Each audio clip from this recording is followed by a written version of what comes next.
Good afternoon, everybody. I'm sorry we're late.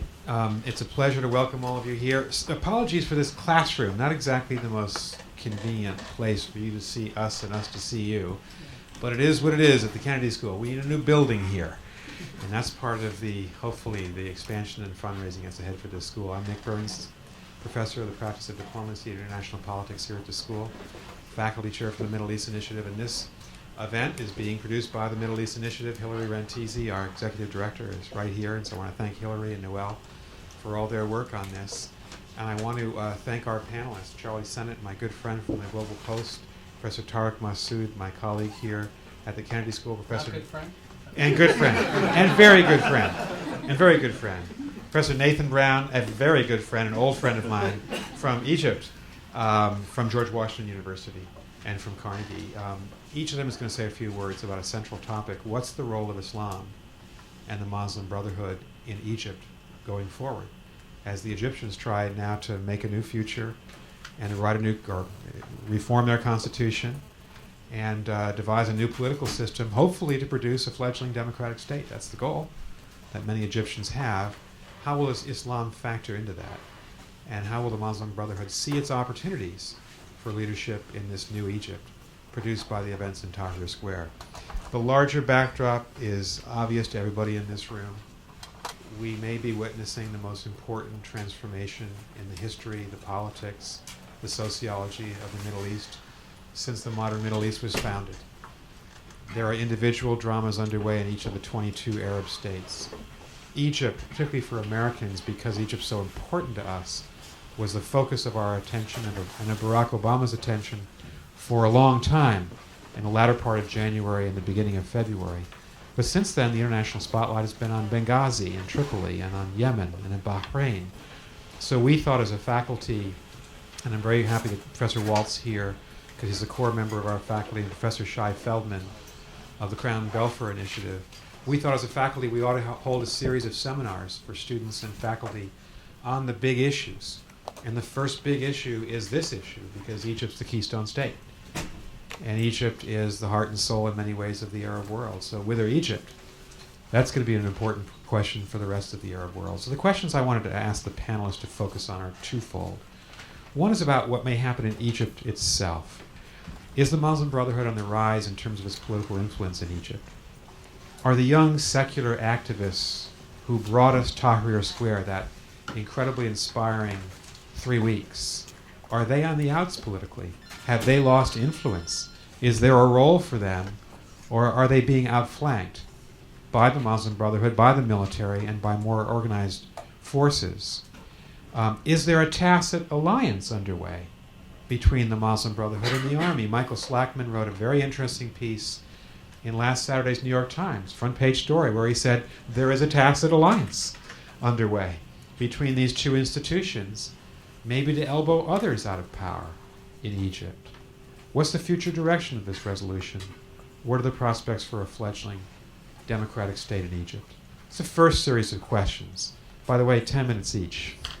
The second series of questions, what is the Muslim Brotherhood? Founded in 1928. Very important institution in Egyptian history. Been underground for a long time. Has now resurfaced. Is there a generational struggle underway between the older, more traditional members and some of the younger people that you're going to see in a minute on Charlie Sennett's documentary, Frontline documentary that he produced in about a week's time when he came back from Egypt? So those are some of the questions. They're each going to speak for about 10, 12 minutes each. And then we're going to turn to you and open the microphone to you and just get a sense of what you think. Chance to ask a question about each of them, but I want to say a word about each of them, and I want to do justice to them. So I want to be comprehensive in my introduction for each of them. Nathan Brown is a very close friend. Nathan was a Fulbright scholar in Egypt as a recent graduate of Princeton in the early 1980s when my wife and I were stationed in Cairo at the American Embassy. We became very close friends. He now revealed to me today that he was only interested in the fact that as a young, struggling, poor Fulbright scholar, he wanted to do his laundry at our apartment in Zamalek. But we thought it was a true friendship. And I brought a bag of laundry with me. Oh, you did? Okay, well. But Nathan is a professor at George Washington University. He's also served over the last 2 years as a senior associate at the Carnegie Endowment for International Peace. He was recently selected as a 2009 Carnegie Scholar by the Carnegie Corporation of New York. He's analyzing the impacts of increased participation by Islamist groups in electoral politics in the Middle East.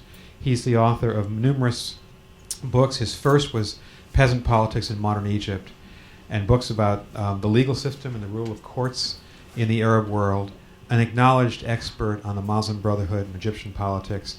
When this all started happening in Tahrir Square, I went to the Carnegie website and read an incredibly interesting interview that Nathan did about the Muslim Brotherhood. I think it was late January, maybe the first week of February, which I've recommended to a lot of people. So I want to welcome Nathan to Harvard. He will be back tomorrow, actually. He's giving a seminar at 8:30, Hillary, in room... In Wheeltown Hall. In Wheeltown Hall. At 8:30. And it's a very early hour for the Kennedy School, but I hope a lot of us will be there to hear him. And Ashraf Agazi is organizing a 2-day conference on transformation in the Middle East, April 8th and 9th, and Nathan will be back, Ashraf, for that conference. So Nathan is a regular now at the Kennedy School, and I want to welcome him here. Charlie Sennett's a close and good friend, and is the executive editor and founder of the GlobalPost, online international global newspaper based here in Boston, longtime veteran foreign correspondent for the Boston Globe and many other newspapers, for 25 years on the front lines of the major events in the Middle East.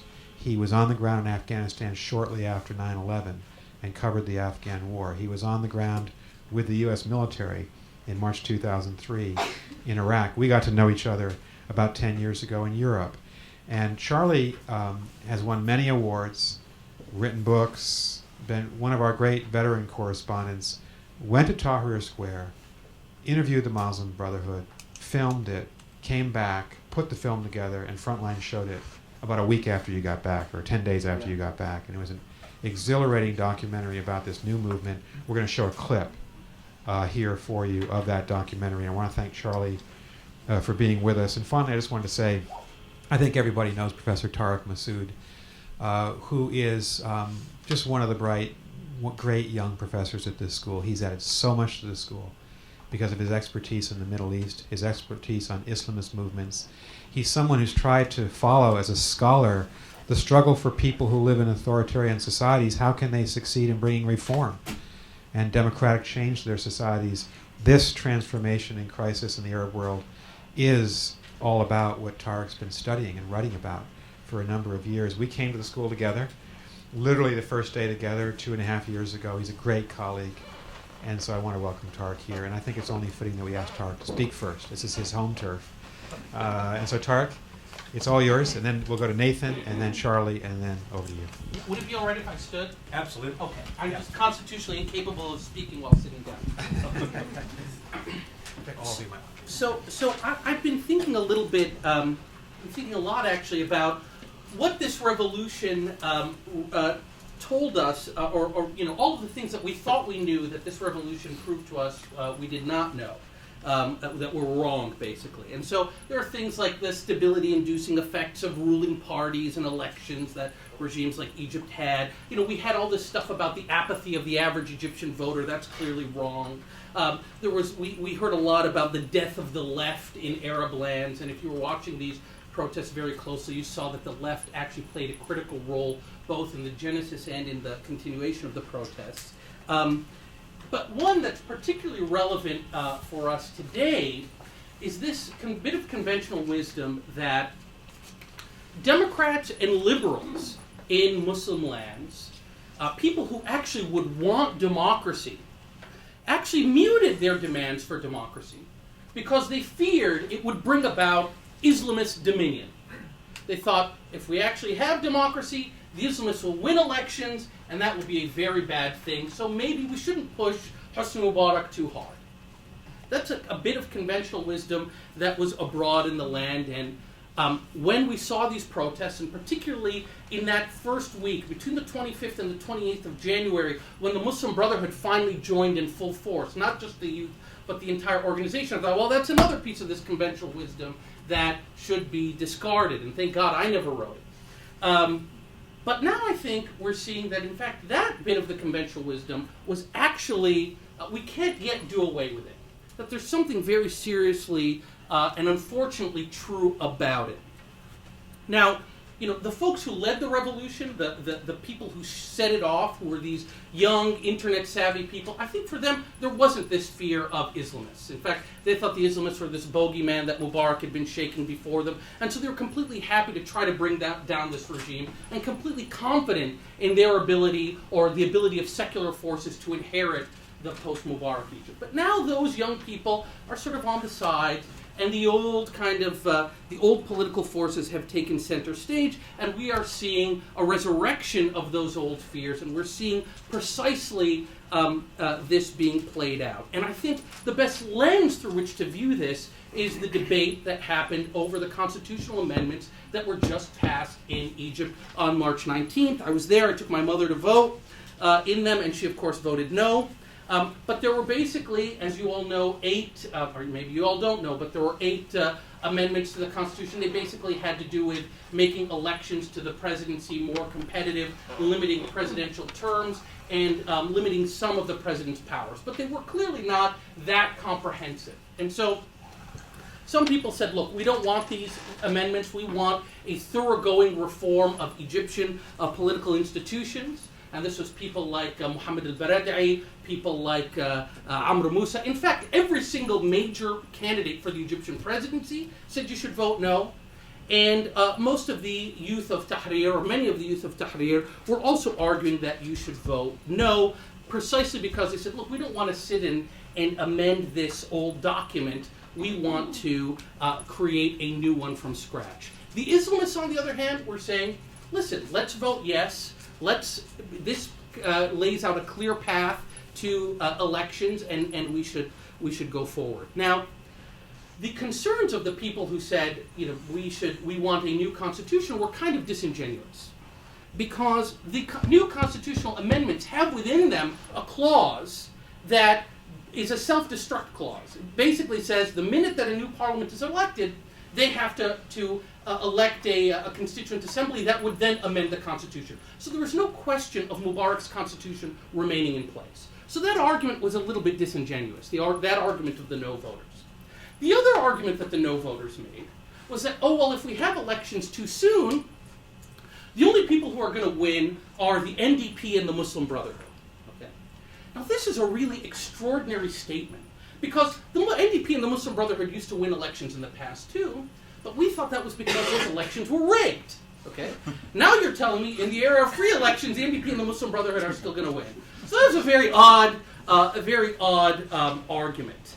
And besides, the NDP itself, as everybody knows, is clearly in very bad odor. I think for at least the next 2 election cycles, anybody who has any affiliation with the NDP probably isn't going to have a good shot. Although the social forces that had been co-opted into the NDP, those will absolutely reassert themselves. The local notables who used to win on the NDP's banner will run again. But the bottom line point is I don't actually think the NDP is the big fear. And I think basically this debate was a debate about the role of the Muslim Brotherhood and whether or not the Islamists should actually be allowed to inherit a post-Mubarak Egypt, because this is what these people are deeply afraid of. Now, this is not entirely illegitimate, right? So the no voters, one of their arguments that they could have made was that, look, when you're writing a new constitution, you want to do this under a veil of ignorance. You want to write this constitution without all the different forces having just come off an election and therefore knowing their own strength. So, if the Islamists just want 80% of the vote and they're sitting across the table from the secularists who want 3% of the vote, then, we know which way the constitution is going to go. So what we'd ideally like is a kind of national assembly made up of a balance of different political forces, and those people get together to write an Egyptian constitution that will serve everybody. And of course, they're absolutely right about that. But the problem is that you have, in the Egyptian case, a much bigger problem, which is this military that's in control, and you want to get rid of this military. And the Muslim Brotherhood has solved your problem for you, because the Muslim Brotherhood said they're not going to contest for a majority of seats in the parliament. So they're only going to run for 35% of the seats, and they're not going to even contest for the presidential election. So they're already limiting themselves. So if you're afraid that the Muslim Brotherhood or the Ikhwan would take over, they have already assured you that they have no such aim.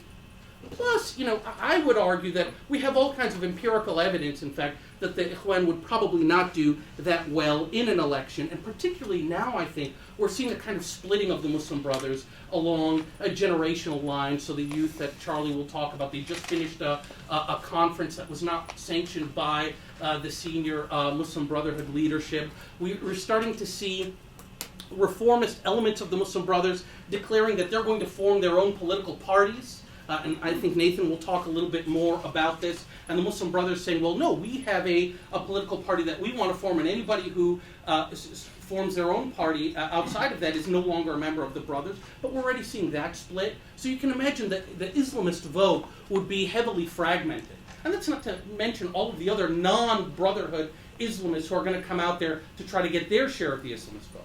So I think that vote is going to be fragmented anyways. And if you look, for example, at the recent student elections in Cairo University, the Muslim Brothers and their lists only got 28% of the seats. Now, they did dominate one faculty in Cairo University, which was Dar al-Ulum, which is the faculty that Hassan al-Banna, the founder of the Muslim Brotherhood, graduated from. There they got 43 out of 56 seats. But in general, I mean, we're talking about a movement that's got about a third of support in the university. So imagine what it's like in the broader Egyptian population where people are less politically activated. So I think these fears are unfounded.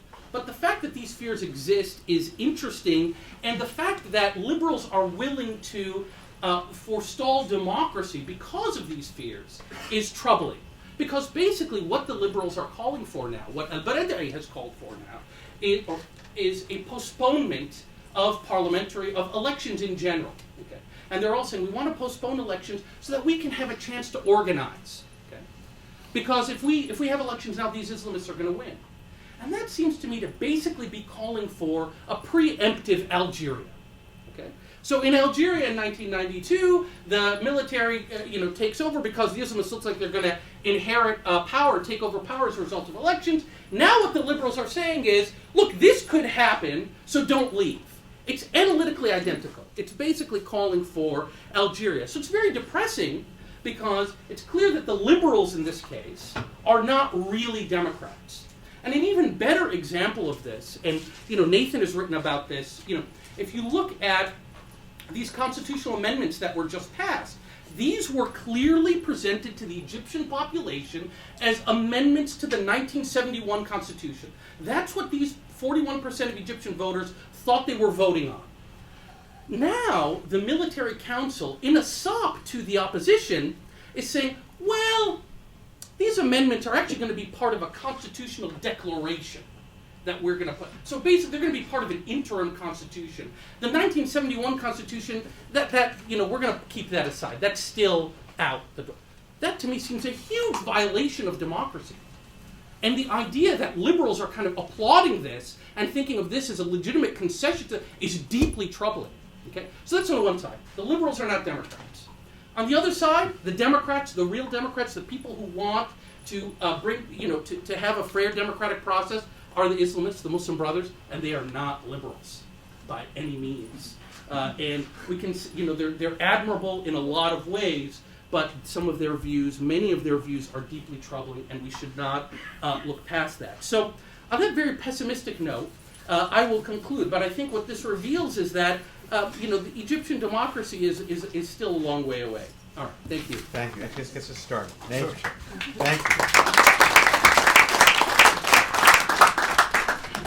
Welcome. Okay. Thank you very much, Nick. And I like you even now that I have my own washing machine. When I emailed Tarek about a week ago, I said, okay, now I know that your role is to be smart and entertaining. What's my role? And he was silent. No, He responded. He actually responded, I'll get back to you, he said. Sounds like Tarek. So those he made clear were taken. And now I learned that when you followed by somebody whose documentary I was told immediately after she saw it, my wife said, you have to watch this. I don't do television. no, you have to watch this. So my wife actually made me watch it. So I'm sort of in the middle here, and then you give us like 20 questions in 10 minutes. So what I'm going to try and do is to boil it down to 3 very simple questions, and come down. Essentially, my analysis is fairly similar to Tarek's, but with a smiley face rather than a frown. That's the main difference, just a different emoticon, I guess. Number 1, the first question I want to ask is, should we be frightened out of what we see with the Muslim Brotherhood? My answer is no. Second question is, should we be nervous? My answer is yes, because of some things we're seeing going on with the Muslim Brotherhood. And my third question is, are there things that that we should be nervous about that we're not even thinking about? And there my answer is yes as well. But ultimately, I think it's the picture's a little bit rosier. My analysis is a little bit rosier, but there are still some things that cause some concern. First, let me start with, should we be scared? And the scary story was the one that sort of Nick referred to in the New York Times article that Tarek brought up. Sort of what you see right now is a tacit alliance between the military and the Brotherhood. The military is delivering the country over to the Brotherhood. And you hear this line in 2 circles. You hear it among Egyptian liberals who are convinced that somehow the military is doing this, and you hear it actually sometimes in Washington policy circles. And sometimes it sort of takes odd form. The old outgoing regime had this tacit alliance with the Muslim Brotherhood, and the military is reviving that. That, to me, would be very surprising news to members of the Muslim Brotherhood that they had a tacit alliance with the regime that was throwing them in jail and shutting down their businesses. And so on. But with the military, there's at least some plausible evidence. Look at what they did, and look at how much the Muslim Brotherhood has backed them. They're the most organized force in the country, and the military leaders put parliamentary elections up first. The first step is actually this constitutional referendum, and the Brotherhood turns out in force. It's the only real political force. They, the tiny Hizb al-Wasat, and the National Democratic Party, where I think the only legal political party, well, actually only 2 of those are legal. The Brotherhood is still not legal. Political parties backing it. So there seems to be something going on here. Well, my own sense is that the closer that you look, the more this dissolves. As far as I could tell from my own discussions, which were superficial, but I'll still report on them. Direct contact between the Brotherhood and the military junta are actually are not all that impressive. The junta actually does regularly call in other political leaders and listens very carefully, and then nods sympathetically, and then they walk out afterwards and think that they've been heard. I think they've been have some sort of like amateur training in sort of psychological therapy. If you just sort of smile and nod, people will feel understood, and that's kind of what happens. But the Brotherhood does not seem to be singled out in terms of direct contact. In terms of what the Brotherhood preferences are, I think those are vaguer, but also. Or I said more general, not vaguer. They're actually fairly clear, but they're not necessarily have that much to do with the sequence. What the Brotherhood looks at a military that has come into power that says it's going to reform this political system and leave, and they think we've heard this before. We heard this in 1952. Yes, of course, these people seem a little bit different. They seem a little bit more sincere, but let's not make them dawdle on their way out. So they're interested in making sure that the process gets heard along. Parliamentary elections, presidential elections, to write the Constitution first, I think this matters an awful lot less to them. And if you think this through, first they say we're not even going to contest more than something like a third of the seats. For presidential elections, we're not even running a candidate. Now think about that for a second. If you put yourself in the position of the Muslim Brotherhood, and imagine a presidential campaign in which you control, nobody quite knows right now, but perhaps 15, perhaps 30% of the vote, and you don't have your own candidate. All you have to do is sit back and wait for the presidential candidates, none of whom have strong ideological orientations, and all of whom are capable of saying, I'm as Islamic as the next guy, beat a path to your door.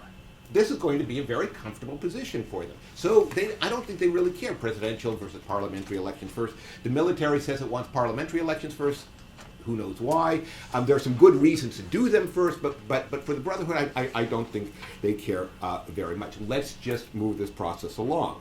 I don't think that there is much evidence, nor do I actually think that the referendum is all that strong evidence of the Brotherhood's real strength. Because if you look at where the Brotherhood can turn out voters, as far as we know, it's in places like Cairo and Alexandria where the no vote was actually higher, because other people could turn out voters there as well. So I don't think the Brotherhood is this incredible electoral machine. They don't mind you thinking that it is. They don't mind other people thinking that it is, but it doesn't seem to be the incredible electoral machine that everybody assumes. So this idea that the country is about to be delivered from generals' hands to the hands of old men with long beards, or actually long men with short beards, with the Salafis with the long beards, kind of a great Washington Post article, which actually this past week, which actually put in the lead, not simply are the Salafis more scary than the Ikhwan, but they scowl. At least people from the Muslim Brotherhood know how to smile.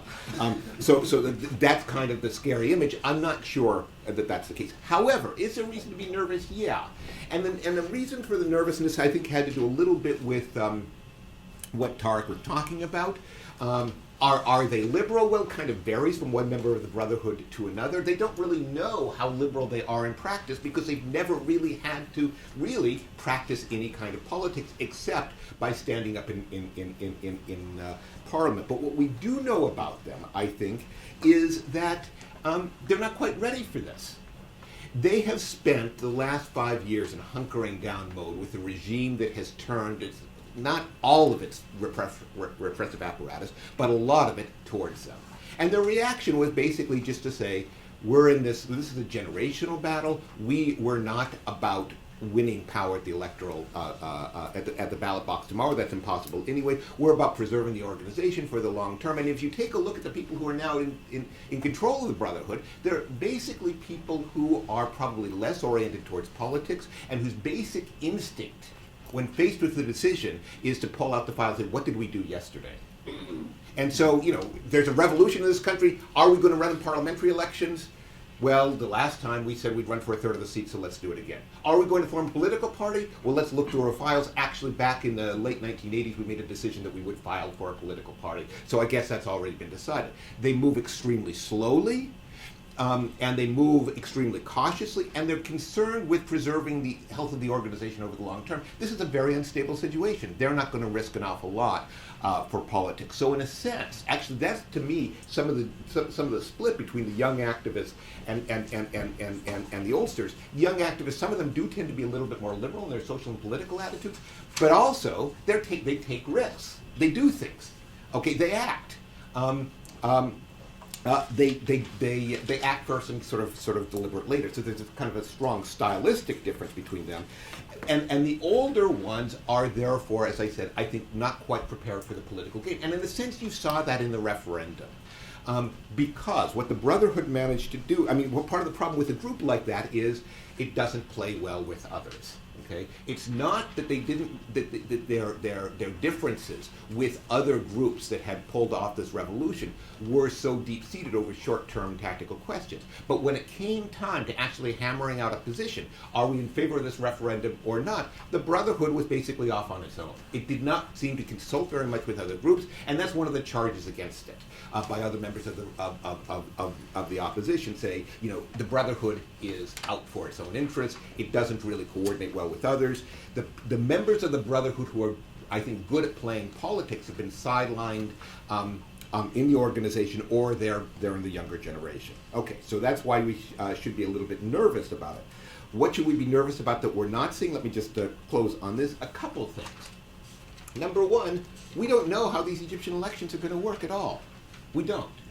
Now, I mean, whoever studied Egyptian elections? There is some guy who got his PhD from Yale a few years ago, and if you look around in their library, I think you'll find the dissertation. I don't know whatever happened to the guy who wrote it, Tarek, Masoud, or something like this. He actually studied these things, and if you read his dissertation, and I did, if I'm quoting it accurately, the Brotherhood in a different kind of election may not be all that well suited to do so well. Why? Well, they do well in elections with a specific set of electoral rules. The argument there is too complex for me to remember. But also, these are elections which nobody cared about. Nobody voted. So if you've got a highly motivated group and 90%, 95% of the Egyptian population not voting, then you're going to do fairly well. What about an environment like today? You said you took your mother to vote. My question is, how often did she vote in the past? Never. Okay, yes. And there are lots of Egyptians like that. So we don't know. What we saw in the referendum was, especially in rural areas, they've all voted for the amendment, but we don't know how or why. How did they get out to vote? Who mobilized them? What persuaded them? What did they think they were voting for? There's an element of these Egyptian elections that is extremely unpredictable. The second thing, and I'll just kind of close on this, the topic was Islam and politics in the New Egypt, and we've been talking almost entirely about the Muslim Brotherhood. I mentioned the scowling Salafis, but there's other things that's going on with Islam as well, and I just want to point out one. That I've mentioned that I think it may be something to pay attention to. What is happening in Egyptian institutions right now is absolutely fascinating. Because you have a society in which all kinds of institutions were kind of run and monopolized by the presidency. That presidency is vacant. Okay? And a lot of those institutions are struggling for autonomy from that presidency. One of them is Al-Azhar. And one of the most interesting developments in Al-Azhar that very few people have noticed outside of Egypt is that there is a there's actually an old proposal that says, why is it that we have to have essentially a government stooge as Sheikh of Al-Azhar? Why can't the faculty members of Al-Azhar or the religious scholars of Al-Azhar elect their own Sheikh? Now, how would that change things? It would change things actually fairly significantly, because what you have had in Egypt is a religious establishment that is headed at the top by somebody who essentially does the president's bidding when push comes to shove. And that may no longer be the case. And Al-Azhar inserts itself into educational curricula, into movies, into books, in all kinds of ways that are, in a sense, perhaps from a liberal's perspective, offensive, from some Egyptians' perspective, perhaps annoying, but one that is that has always fundamentally been contained by the presidency, and that may no longer be the case. You may have a much more assertive religious establishment in Al-Azhar, done in the name of internal democracy, that may be making for a different kind of society than and a different implications of the revolution than anybody was anticipating. Thank you very much.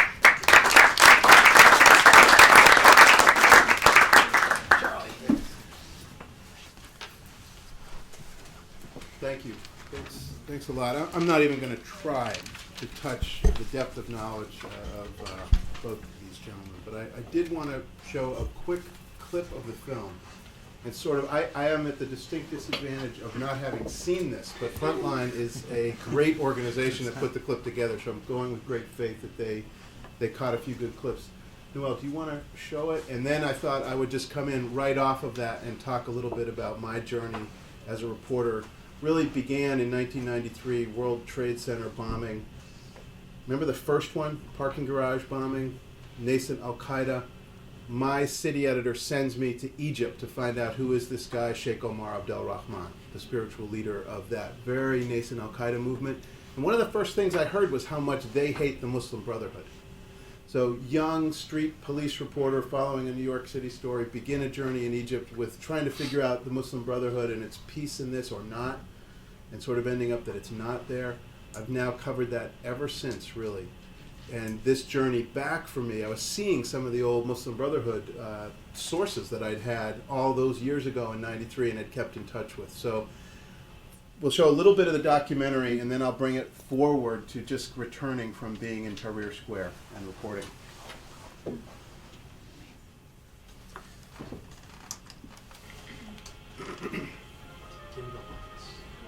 So the Frontline did a full hour. GlobalPost and Frontline partnered for the half-hour segment called The Brothers.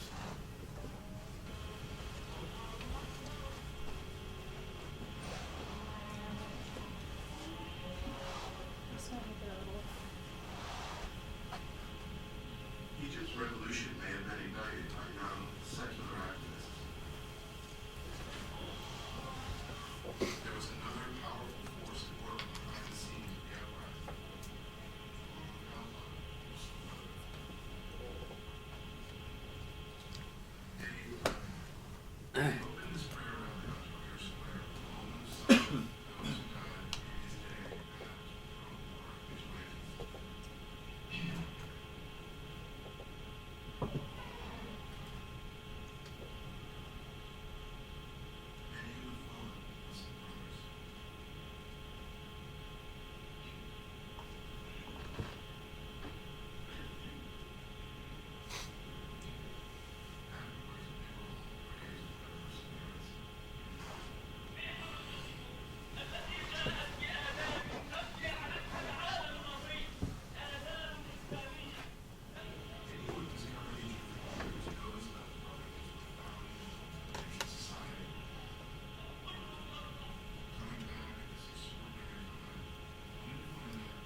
So the footage there, is extraordinary. It was shot by Tim Gruja, who is a cameraman for Frontline, who I worked with, and we got along like a house on fire. I mean, I've never seen someone work so hard. And at GlobalPost, we are a young news organization partnering with this incredibly great documentary unit at Frontline. And one of the things I learned was that as a print reporter for the Boston Globe for so many years, Jim was my editor, Jim Smith was my editor, and we were always on those front lines. But I've never been so close as you get with a cameraman. I mean, this is really like, you hear that ping of the rock against the metal? And the feel of being right in it, I thought, was an extraordinary accomplishment on his part. I wanted to just try to give you 4 quick vignettes. Like a reporter, I'm just going to cop to the reporting. I'm not going to try to give a lot of historical context and opinion. Just 4 vignettes that I think might help sort of get at some things to think about in the questions that Nick has presented. One is, I wanted to talk about a great scene that didn't actually make the documentary. I was with Muhammad Kamal, who is a sort of senior leader in the NDP. He's kind of a slick, reformist guy. But here he is, a Mubarak supporter, really, powerful guy in many ways. Definitely part of that elite that had been benefiting from the U.S.-backed power that was given to the NDP. And we stood on a balcony, and he looked out at the burned headquarters of Mubarak's political party. And he said there are only 4 institutions that are left, that exist in Egypt. They are NDP, the police, the military, and the Muslim Brotherhood. So 2 are gone. And this is an NDP party member saying this. NDP, we're going to be regrouping for a while. The police, it's over. So you're left with the military and the Muslim Brotherhood, who he said are now embracing each other to survive. These institutions grow closer in a sense of institutional powers just wanting to survive. And I thought that was so interesting because the Times hadn't written the piece yet. No one had really thought that math through. But if you looked back at some of the protest rally chants, one of the ones that our central character, Muhammad Abbas, led, like over 100,000 people chanting, "The people, the army, together," led by the Muslim Brotherhood youth leader, who really took off and became this big leader in Tahrir Square. So that's interesting. I don't know exactly how to put it all together, but I share it with you. The second anecdote is about secular forces. And in the documentary, there's a great image of a young kid from Zamalek, which is sort of the wealthy neighborhood of Cairo. He's there, and he's in a tie-dye shirt, and he's got this really nice Coleman tent. It's like obviously a very expensive tent.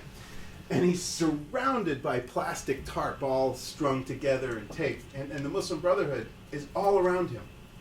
And he and his buddies are there with all this sort of expensive snacks, and it looks like they're on a camping trip, And the Muslim Brotherhood are just there with these working class, calloused hands and calloused foreheads. They've come from Shobra, from the other poor neighborhoods of Cairo, Mbaba. They come out of a really different experience. Now, there's 2 things I love about this proximity of these 2 very different kinds of people. One is they were talking to each other for the first time ever. That was a beautiful thing. The other thing was the Zamalek kid in his tent, who speaks perfect English, said to us sort of, "Can we talk in the tent?" And we got in the tent, and he said, "I'm really afraid this revolution that we started has been hijacked by these guys." And he's literally pointing outside the tent. And there's all these Muslim Brotherhood guys asleep all around him, or praying, or eating, or drinking tea, doing whatever. And that vignette is another one that I think says a lot about the hope of this secular kid and this surrounded by the Brotherhood. Meaningful experience, but concern on his part. Third anecdote I would share, which would go to the question of should we be nervous. Something you didn't see in this documentary is a moment where Muhammad Abbas is showing us around how proud he is of all the things he's accomplished. And out of nowhere comes a Muslim Brotherhood member, young, who walks right up to our camera with his pocket Quran, and he thrusts the Muslim Brotherhood symbol into the front of the camera. And Muhammad Abbas, the young Muslim Brotherhood leader, tells him to put that away. And this is off camera a little bit, except we've got a mic. So he's like, put that away. And we ask him, why are you saying this? And he said, well, we just don't want to show the Quran right now. So, discipline, one. Sophistication, two. I think a sense that if they did that, they lose this revolution. It's all over for everyone. They have a chance to play a proportionate role. They understood that. I think the young people understood it much better than the sclerotic, aging leadership of the Muslim Brotherhood. And I think they did it from a place that isn't purely cynical. It's pretty practical. I don't know, but the anecdote was powerful. And if you see the documentary, and you can see it online, you'll see that moment. You can sort of put your own interpretation on it. The last one I'd share is something I was saying to Nick before we started, which is, I just want to say, I've been a reporter for 25 years. I've covered the Middle East for, since the first Gulf War, which would be approximately 20 years. I put this story, the Egyptian Revolution, as my favorite story I've ever done. This story was unique because we're constantly going into the Middle East with huge bang, big stories, the invasion of Baghdad, the elections in Iran, street demonstrations in Iran, the peace process, the Intifada. All of those stories have one thing in common. You never know what's going to happen. And it's why covering the Middle East is a challenge, but it's also exciting and endlessly interesting for anyone who's trying to figure it out. But I almost always end up pulling back from those stories with a terrible feeling in my stomach that this isn't going to turn out good. This is another bad chapter. The thing I loved about Tahrir Square, and I may be very naive here, but I really genuinely just share with you that I came away with a sense that there's hope in here, and that there are a lot of good things that could happen. And the last vignette I'll share with you that I think captures some of that hope is, again, a tent, sort of a middle-class tent this time, a sort of falling apart big tent, four-man tent. And there are approximately 6 members of the Revolutionary Youth Council in the tent, including our man Muhammad Abbas. There was an El Baradei guy there was a Coptic Christian woman, April 6 movement, the really secular labor movement that really got things rolling, and a few others who are inside the tent. And it is the night that Mubarak has stepped down. The crowds are going crazy, and there are fireworks literally bursting through you can see the light of the fireworks through the tent. And they all have flashlights on their shoulders. So it's this beautiful lighting inside a tent. And they have nothing to write on. There's no paper. So they take a cardboard box, big water box, and they rip the top off of it. And it's the Muslim Brotherhood guy who has the pen. He starts writing. And they all start putting sentences together for a communique on the night of the revolution. And I swear to God, I don't want to get sappy here, but it was a moment where you felt like this is real. These are people from really different places working together. And they wrote a document called The Birth Certificate of a Free Egypt. And the audio, the footage didn't come out as beautiful as it was in person. It was a little dark. But the audio is on Frontline. And the audio is also on Terry Gross, Fresh Air, online if you want to grab it. When you hear the Coptic Christian woman read this in English, or if you want, the Arabic is there too. And to know, they're sending it out they're sending out updates of where you can find it on Facebook via Twitter. So it's beaming out all over the place, and everyone's talking about it. Listen to it. It's a really beautiful statement. And know that it was, a Muslim Brotherhood guy who had the pen. It's a Coptic Christian woman who gives voice to it. And every one of those sentences was hammered out by these groups. So an image that I think will be hopeful, but we're going to go back and find all those people. And we're going to talk to them again. We're going to see where things are now. And when I do that, I'll know whether that hope was grounded in reality or not. Thanks.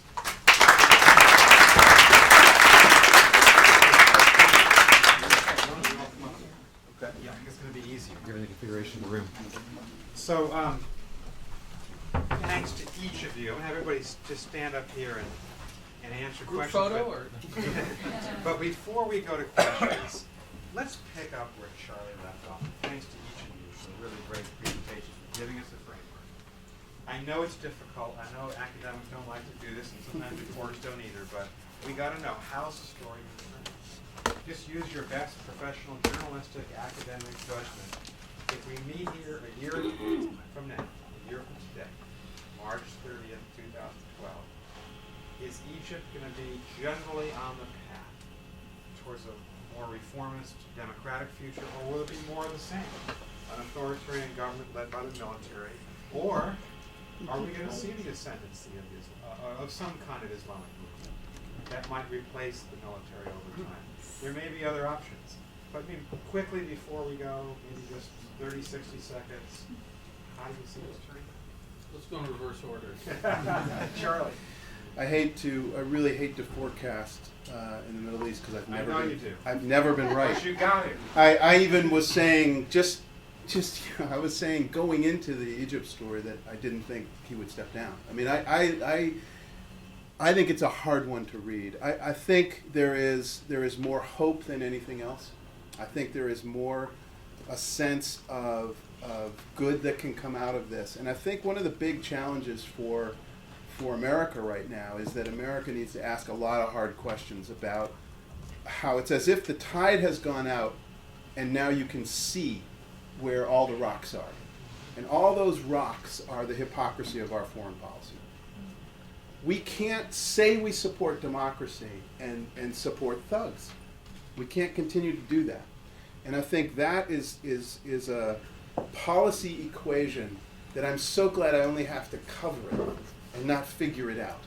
Because I don't know how President Obama gets at that honesty about the hypocrisy, yet gives voice to an articulate foreign policy set of solutions. I don't know the answer, but I know the hypocrisy is exposed and we need to deal with it. You're inclined to be a little bit hopeful? I'm more than a little bit hopeful. I hope I go back in June and I see great progress, and I hope I go for the election and see even more. Nathan, thank you. Okay, I'll go out on a limb. I'm hopeful, but democracy is beautiful and wonderful. Democratic politics is just ugly. Okay, democratic politics is about smearing your opponent. It's about mobilizing your supporters with bumper sticker slogans and so on, and that's where Egypt's heading. That's okay? our politics. Yes, and that's good. That's good. It's going to be messy. If you're talking about a year from now, it's not going to be fully built. They're going to be halfway there. A year from now, they may be in the middle of writing the new constitution. The new constitution will be kind of fundamentally liberal, but with a lot of other kind of baggage attached to it. It's going to be a messy process. They're going to argue an awful lot about what place Islam has in the Constitution, and there's going to be implications that if you don't support this article in the right way, well, are you really a good Muslim anyway, and this sort of thing. It's going to be that kind of ugly democratic politics. But big picture, it's going to be good. Okay, thank you. Yeah, I think I'm hopeful only because I've been wrong in predicting everything else about Egypt. So clearly I must be wrong about this, and therefore we should be hopeful.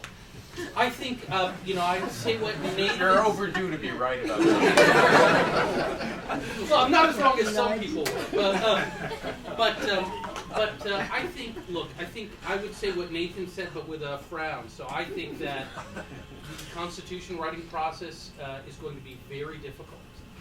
And this issue of where Islam is in the Constitution is fundamental. It's what I think the Islamists feel was their only achievement over the last 30 years, is getting this in the Constitution. And so the prospect that it would be out, or that the role of the Sharia would be somehow diminished, I think would be seriously problematic for them, especially if we have an election and they win 30% of the seats, and a lot of the other seats are won by other different kinds of Islamists. Then I think we probably wouldn't see that happen anyways. But I think somebody's going to feel alienated as a result of this constitution writing process. And I think the ugliness of politics has been pretty surprising to me too. I mean, you already see Al-Baradei supporters putting together ads about Amr Moussa and making him look bad, although it gave him plenty of material with which to look bad. But I just think, look, you can sustain that kind of adversarial, personalistic, ad hominem politics in countries that have a lot of experience with democracy. In countries where you don't have a lot of experience with democracy, in countries where your experience with elections has generally been with rigged elections, will people who lose actually think that they lost fair and square? These are the kinds of questions that I have, so I'm pretty nervous, but excited because I get to study it. Okay. Very good. Thank you very much. Your turn. Who would like to say something, offer a thought? Francisco? Thanks very much, guys. It seems that everybody kind of talked about the process going on in Egypt as kind of a bubble, whereas from the American perspective, there was some interaction between the American government and the Egyptian military. So I'm curious to your thoughts as, what do you think of the interaction before Mubarak stepped down, and what kind of role do you think you should have, if any, going forward, right? Making that transition easier, et cetera, et cetera. Fair enough. Josh? Well, I wanted to ask you that question.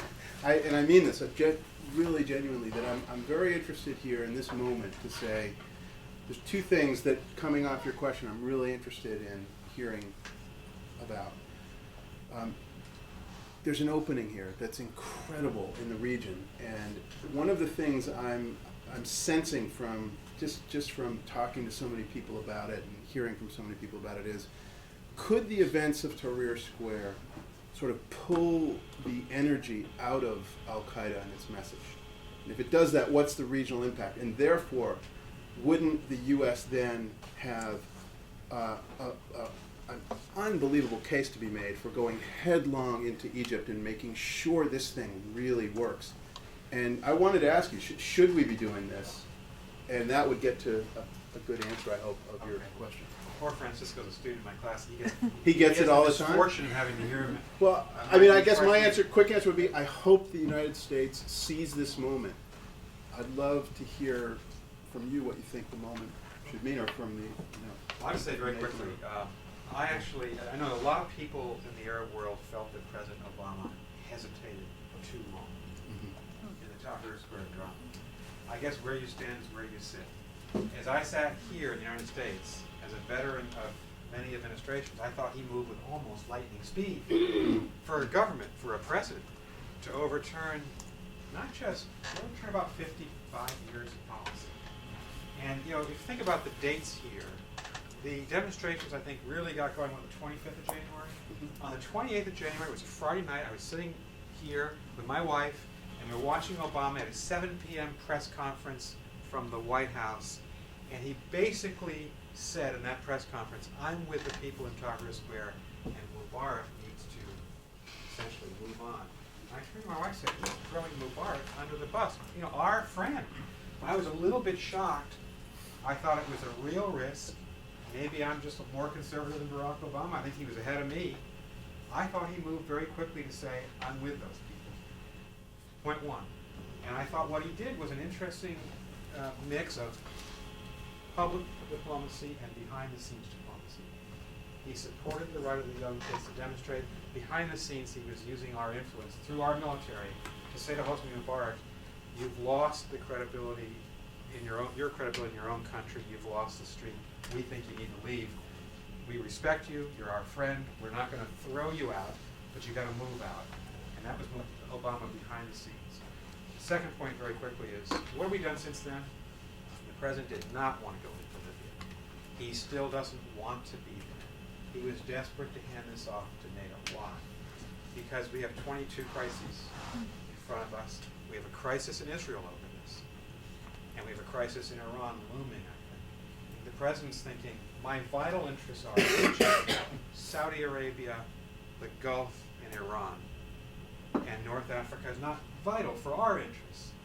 And so I think the administration is going to focus like a laser on trying to change the mix of what we do in Egypt for 30 years, and I was part of this. It's been support the Egyptian military. And now you see Secretary Clinton reaching out to every university in the country saying, can you help us think through U.S. aid programs on democracy building, on political participation, on journalism. And I think you'll see the government, U.S. government, try not to be too heavy-handed, but working with Arab countries that have some experience with this, working with Europe, try to give some assistance behind the scenes to the Egyptian people to build a grassroots civil society. And that's the right policy. So I actually think the Obama administration is acting, thinking the right way, pretty much, throughout this great drama, but that's just my opinion. Lisa. Hi, thank you for coming, guys. I'm Lisa King. I'm a mid-career student and also one of Professor Burns' students. And my question is specific to what you brought up in terms of a building crisis in Israel. A group of us just came back from our HKS spring break trek in Israel, and we asked a lot of questions of a lot of different people, from secular people to religious people to government to average folks on the street, and overwhelmingly the fear is that they've been abandoned by Obama because he skipped Israel notably when he went to make his speech in Cairo in May, the whole build-up in May up till June of this last year, and then that with the revolution in Egypt has sort of emboldened the anti-government forces and the Palestinians in Israel, and that's sort of what has sort of triggered this next round of violence that has been escalating. And they're really concerned. Every single person that I said, what do you think is the most important thing happening? They all said, we're worried about the solidity of our agreement with Egypt, our peace agreement with Egypt. And so, Camp David Accords. And the Camp David Accords, that's been going on for 3 decades. And they're concerned about that falling apart. And Charlie, in your documentary, there's a scene with the star of the show there who talks about that we don't, you asked about Israel, I believe it was a direct question, and the response, and correct me if I'm off base here, but was basically, we don't believe that it's a conversation because Israel doesn't have a right to exist anyway. So the conversation about the treaty doesn't even enter into the conversation. Well, actually, what he said, we asked him point blank, do you think Israel has a right to exist? And he went around that. Yeah. And he basically said, do you think if someone comes into your home and takes over one of the rooms in your home, that person has the right to do that? Or do you welcome him as your guest? And, it was an obfuscation, but it was also the reality you hear every day on the Arab street. And America needs to hear how the vast majority of people think if they're going to go forward, I think. Well, I don't.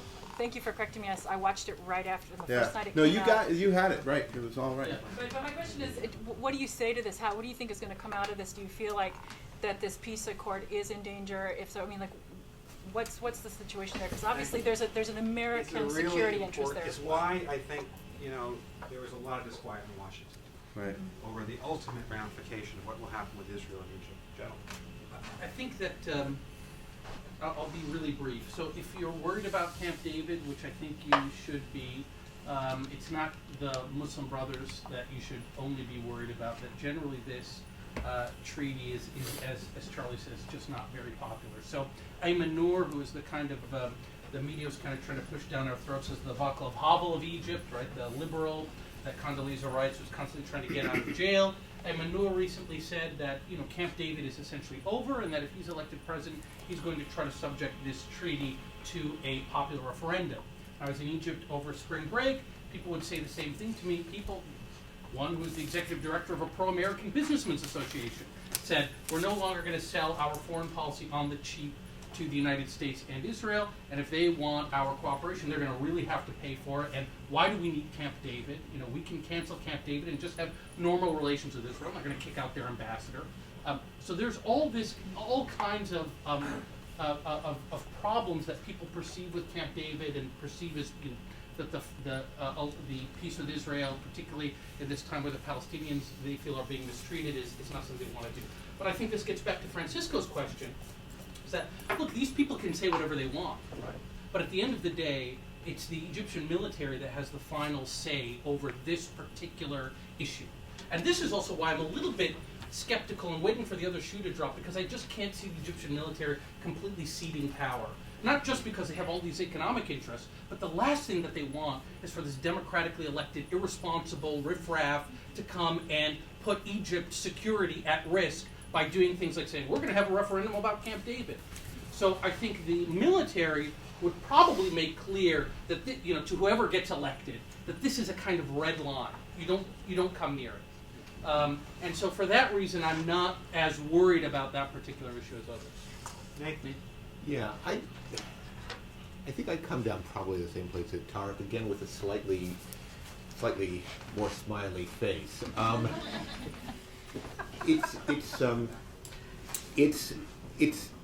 I think there are two givens. Okay, as public role becomes greater in Egyptian politics. Number one, Israel is unpopular. Number two, nobody wants war. Okay, and as a result, you're actually seeing a little bit of the narrowing of the debate about the Egyptian-Israeli relationship. And you even have the Muslim Brotherhood talking in some kinds of different ways. I think their focus right now is, I think their number one priority is to get legal. Number two priority is basically just to operate openly, and they understand that this spooks people, and it spooks people outside the country, but it does inside the country too. Are you guys going to drag us into a war? It spooks the military and so on. So they're toning it down, and they're actually even, I think, trying to come to terms with, they're saying things like, they used to say, this was never legitimately ratified, it has to be put up to a referendum. Now they're saying things like, we would like to renegotiate it, or we would like it discussed in the parliament. Essentially that means if it comes up in the parliament and it gets approved, then they're bound by it. So they're inching, I think, with the characteristic speed of the organization. They're inching to kind of orienting themselves towards a position where they could say, we don't like this, but we accept it. There's another odd aspect to this revolution. If you take a look at the people who are being thrust forward, an awful lot of them are lawyers and judges, okay? That's where their training is. And they take a look at this thing and they say, there's all kinds of things we don't like about this relationship, so let's renegotiate it. Do we really have to be selling gas under the terms of this treaty? And this sort of thing. But they're also essentially saying this is an existing obligation, and it was ratified by Egypt in a legitimate way. It's a legitimate international agreement, and so therefore it is still binding. Now, so I think in a sense the treaty is safe. What is not safe is the close Egyptian-Israeli relationship that prevailed in the late Mubarak years. That's dead. Now, the military may be able to save some of that essentially because they're worried about Gaza and Hamas and so on. This interim constitution that was, the constitutional declaration that was posted today on Facebook, which is now taken the place of the Egyptian official gazette as the, where you find out about the Egyptian laws, establishes something called the National Security Council. I've got to go back and look at this everyone constitution to see if this thing existed. But my take is the military action does want to get out of ruling, but there are certain things that they want to protect. And so what I think you'll see is a relationship between Egypt and Israel that comes under an awful lot more pressure. You'll certainly see Hamas understanding this, which is one reason they're basically being standoffish on the idea of national reconciliation right now. They're convinced the terms will get better. You will see real pressure on kind of the day-to-day business relationship. You will see, I think, much less doing business. But I think fundamentally, in questions of war and peace, that treaty is safe, and the prospects for war are very, very slow. Thank you. Very helpful from all three. Question here and a question there, please. In response to your question, Miss, first of all, two key senators from the United States went immediately right after to actually address those important questions as to what is the relationship between the United States and Egypt is going to look like. But also in particular, one important key figure was Joe Lieberman, of course, and the other person is the Republican Congressman McCain. John McCain. So, and both addressed those particular issues. I think that was quite interesting to show to the American public that relationship is actually still the relationship between Israel and the United States and Egypt, that the United States is actually becoming part of this particular situation to address those conflicts. And I think that gave me a sign that actually it seemed that the agreement is actually safe. That was the first part. The second is Secretary Clinton. About a week ago, she was in Cairo and made that declaration that it's great what's taking place in the streets of Egypt, and those transformations are quite important, etc. And I think, in my opinion, that Israel will continue to be safe in that particular case, and specifically the issue of that agreement. So I'm not worried about that. But what I'm worried about, which in fact becomes a question, right here, thank you, is whether or not the military of Egypt is going to basically continue being supported by the United States as an institution that historically been supported. And how does that factor into the creation of those various institutions that would carry us through that particular transformation? I think that's more of a critical process to address. And Tarek, you addressed it a little bit, Yeah. but this is an important question. So where is the avenue for American influence in Egypt? It's going to be the military, at least for the time being. How do you see that? So I'm not sure I have a whole lot to add to what you said, which is very interesting. I will note that there are some noises being made about shifting the composition of our aid from being military heavy to being more balanced. But my argument would actually be to keep the military aid as it is. You don't want to get the military feeling insecure, but then have a kind of Marshall Plan for Egypt, which is much more robust than what the Secretary is talking about. And and I'm talking about things that are far more useful than training lawyers or training journalists. Their journalists are terrible, but they've got a civil society there. What they need are roads and infrastructure. And so I would love to see the United States' aid shift to that, but by adding to it instead of shifting away from the military. Thanks. Other thoughts? Just a quick thing Charles? on the journalists. They are extraordinarily weak and have been. But I also think Some are good. they've just been so bludgeoned, Independent. as they have been through the whole region. And something I really want to watch is I think that money would be very well invested to help journalists get better. And here's why. I think that the journalists, did you see this scene where the woman came out and said, "I'm sorry, I've been lying to you for 20 years, and I forget her name, one of the leading, anchors just came out and said, "I'm sorry, I've been lying and I'm walking off now and I had to do it and I'm done." There's a sense that journalists in the Arab world for so long have been allowed only one avenue to vent frustration, and that's to beat up Israel. And it's carte blanche. If there's any problem, let's direct it at Israel. Once you started to look at the regime, or you looked at the tensions that come from the corruption of the military, the corruption of the political parties, let's not go there. And I think... Except in Egypt over the last 10 years, where they very much went there. Okay, well... Except you're thinking about Al-Ahram. Al-Ahram. Yeah, but that's... Okay. Now Al-Masr al-Yawm, which is an independent paper, has greater circulation than Al-Ahram. Okay. So my sense is that... That's already happened. Oh, yeah. In Egypt, but not necessarily Oh, sure. in the wider region. So anyway, the thing is, the vitriol for Israel comes out really quickly right now in post-revolution Egypt. And I'm wondering if the journalists and getting that message and balancing it more, continuing it, wouldn't be really productive for the region. Certainly would be. Yes. So my question is, what do you foresee as regards Copts and women, and how do you read the incident of the so-called Million Women March and the fiasco and the hostility to it? Thank you. Hi. You were my professor I a very was. long time ago, and thank you. Where was this? Proud of what I did. Thank you. At the University of Massachusetts. Was he a good student? He was good. That's all we want to know. I got in a little bit of trouble here and there. That's okay. No, thank you. I've been meaning to connect with you. What a beautiful question. I wrote a book on the Christians of the Arab world, so I want to just jump in and say I'm really worried about the Copts. Deeply worried about Coptic Christians. I've always been worried about women since I took your class in 1983.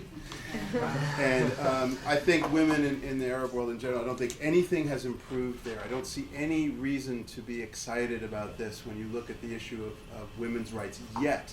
But that Coptic Christian woman in that tent is someone who I just want to stay in touch with. She is fantastic. And if she is some sense of where this could be heading, then maybe there is some room for hope. Okay, gentlemen. I don't have a lot to say. I mean, the Christian community in Egypt is very nervous, and I think understandably so. It's hard for me, however, to speak that well to it, and I'll tell you the reason why. I'm going to focus specifically on the question of Christians. There is a level of sort of public discussion in Egypt, which is what I have the best access to, right? I spent like less than a week there since the revolution. And on there, the ethos of national unity is extremely strong. And Egyptians do have some to draw on. And they have sort of a national iconography, the 1919 revolution when Christians mounted, priests gave sermons in mosques and imams gave sermons in churches and this sort of thing.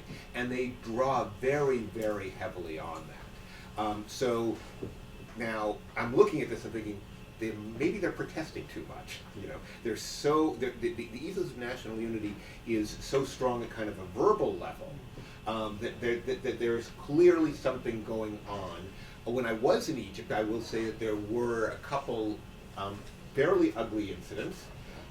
Exactly what happened wasn't clear because the military reacted like the old regime did, and as soon as there was trouble, shut the place down. No reporters, nothing happened. Don't worry, you know, leave. And we'll rebuild the church. And so it's very, very difficult to get a hold of. Again, keeping kind of with my very optimistic tone, as long as I think that kind of ethos of national unity exists, and it's something fairly strong. Again, even the Brotherhood sort of feels like it has to be on the right side of this. Then there is some hope for that kind of prevailing. But what is actually happening on the level of neighborhoods and so on in Egypt, I just don't know. Yeah. I don't have a lot to add to what Nathan said. I'd say that this ethos of national unity actually, started up again before the revolution and right after the bombing of the church in Alexandria in January, and that's where we started, as you probably know.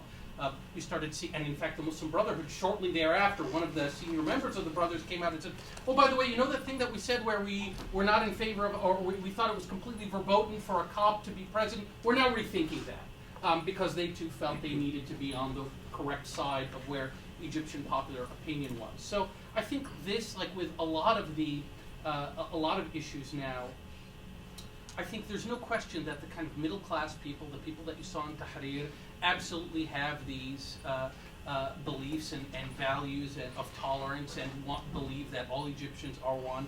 But there's a huge story here that we don't know, which is what is happening outside of Cairo, in the governorate, in the Said, and they're the reports that I'm getting from Christians who are saying that they were denied the right to vote in the referendum, which I don't think was a large numbers or determinative. But but clearly it was an issue, and clearly in democratic politics, some people are going to mobilize along that religious cleavage. So it's obviously going to be a problem. The issue of women is as important.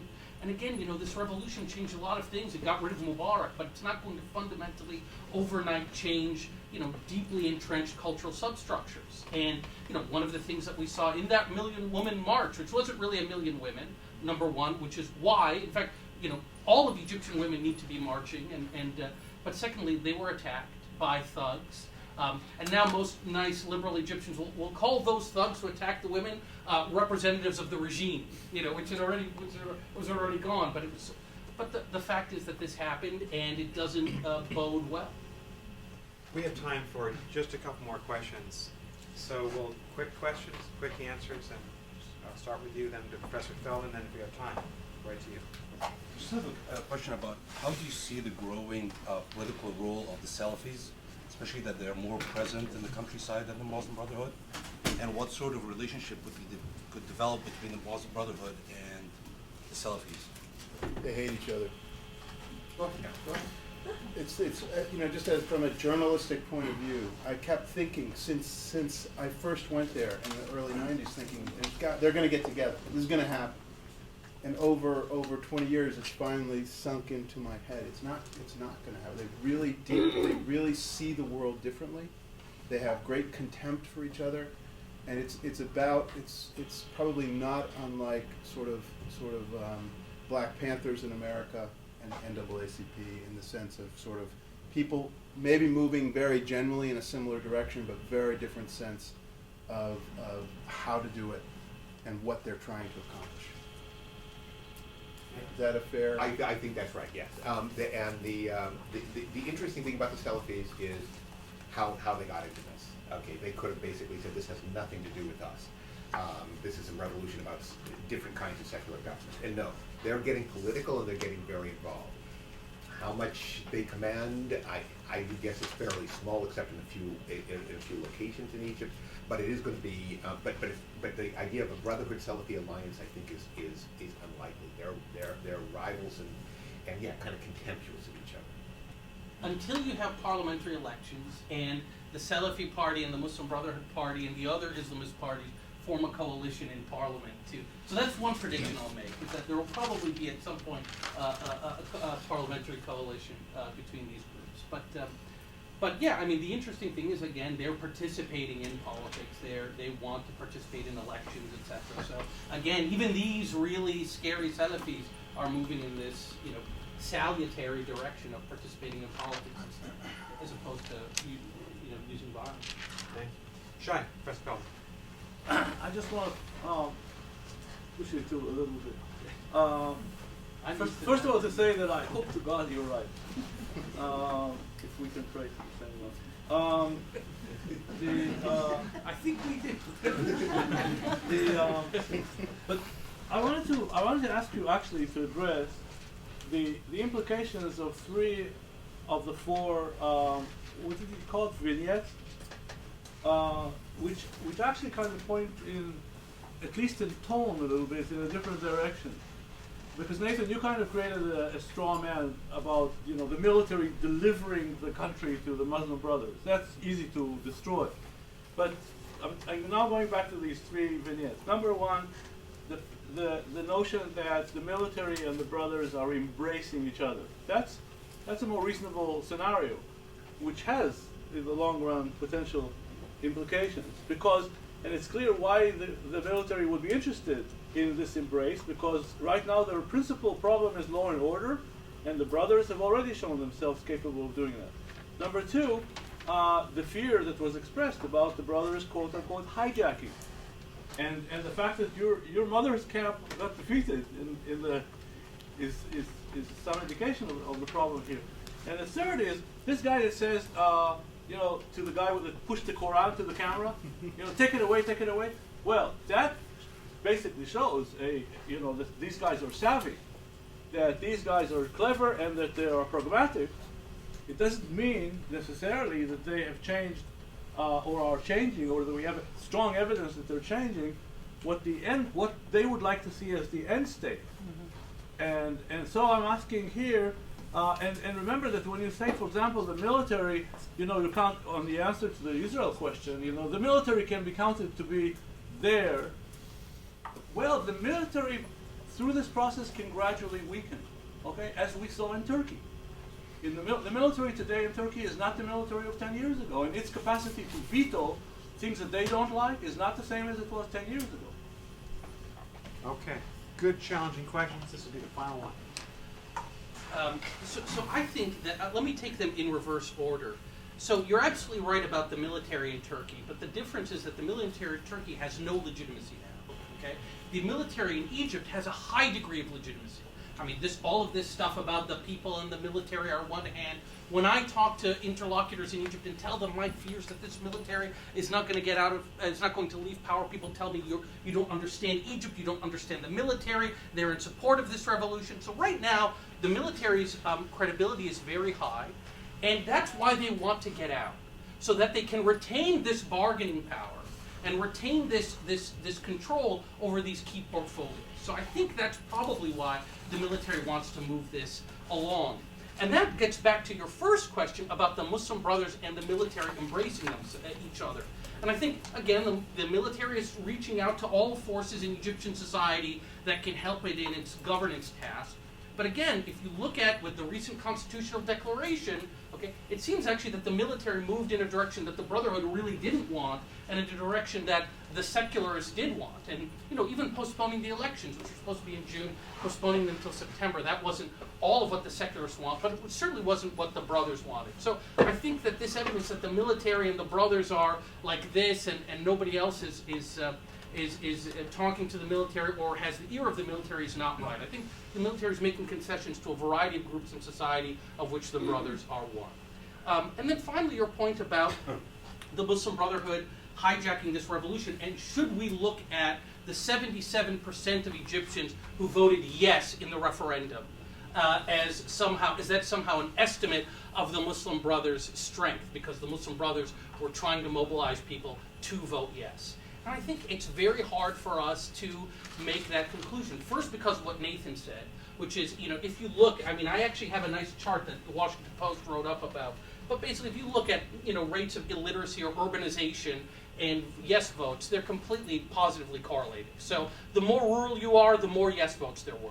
And my analysis of this is that the people who voted no, who said no to the constitutional amendments, they wanted to put every single vestige of the Mubarak regime behind them. Okay? The people who voted yes weren't Islamists. They were people who wanted to put the revolution behind them. They wanted to get to a kind of more normal politics, and the yes path seemed to articulate a way to get from this strange, confusing situation that you're in to some stability. And so I think that's what the 77% tells us, not that these are all supporters of Islamists. Okay, just two quick points. I will leave the military, but in terms of the military's own sort of long-term position. But in terms of the military brotherhood embrace, again, I don't see it. I see some coincidence on some specific questions. But actually, if you look since the referendum, what the military has been doing is been giving one concession after another to the opposition. The new constitutional declaration was one thing. Now, one thing that they said that they will do is that they will appoint a committee of experts to draft a constitution document to hand to the Constituent Assembly that's going to be elected. In essence, what they're doing is upfronting all the constitutional issues, which is what the opposition was demanding all along. The problem with the way the military is operating is that they're doing it in an incredibly opaque manner. Nobody knows what they're doing and why, who they're consulting with, who's drafting these laws, and that gets suspicious minds working. But I just don't see the pattern. If anything, I see the pattern since the referendum is going the other way. In terms of kind of Brotherhood's long-term agenda, this gets into the reason why I said we shouldn't be afraid, but we should be a little bit nervous. And it goes something like this. Who knows in a democratic system what anybody's long-term agenda is? A democratic politics is a great way of making tactics become strategy. And we're not sure how much the Brotherhood is really ready to kind of make that kind of commitment. In a sense, what really we do know that the Brotherhood is, as Tarek said, not fundamentally liberal. On the other hand, they're willing to make all kinds of liberal concessions. On the other hand, there are elements within the Brotherhood that are actually far more comfortable with liberal values, but within what they would see as an Islamic reference and their Islamic framework. What would they actually do? They don't know. And the reason they don't know is because they don't know what the rules of the game are. They don't know what the payoffs are. So to me, the thing to watch for in terms of the Brotherhood is not kind of try to probe what's in their souls, but to actually look at the kind of system that is being constructed, and to see how much they're really going to be investing in this political game. And the more they invest in it, I think is healthier for the long term of a democratic Egypt, and an Egypt that in sort of international terms is following a long line that I think the rest of the international community can deal with. Charlie, do you want to say something? I'm so glad the vignette triggered a good question and great answers. Just a quick comment. As an old print reporter, I feel compelled to note that Charlie has not totally surrendered to the pagan television, and that on his website, GlobalPost, I just recommend everybody go. Back in mid-February, wrote a terrific two-part long-form series about the Muslim Brotherhood, and it's very much worth reading. Thanks. I want to thank Nathan and Tarek and Charlie for being here. This has been a really interesting, intensive conversation. You helped us understand this. Thank you very much. Thanks a lot.